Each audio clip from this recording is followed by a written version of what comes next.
مثال کے طور پہ ایک آدمی مسجد میں نماز پڑھنے کے لیے جاتا ہے، جی میں باجماعت نماز پڑھنے جا رہا ہوں، اس کو باجماعت نماز پڑھنے کا ثواب ملے گا۔ دوسرا بندہ نیت کرتا ہے میں مسجد میں نماز کے لیے جا رہا ہوں، باجماعت نماز بھی پڑھوں گا، جتنی دیر مسجد میں رہوں گا اعتکاف کی نیت سے رہوں گا، پھر اگر وہاں پر درس قرآن ہوا تو میں درس قرآن بھی اٹینڈ کروں گا، اگر آج گشت کا دن ہے تو میں گشت میں بھی حصہ لوں گا،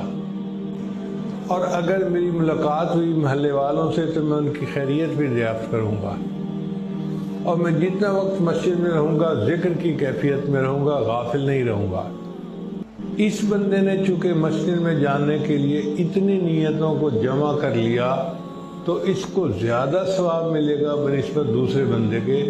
جو صرف جماعت کی نیت سے گیا تھا اور نماز پڑھ کے آ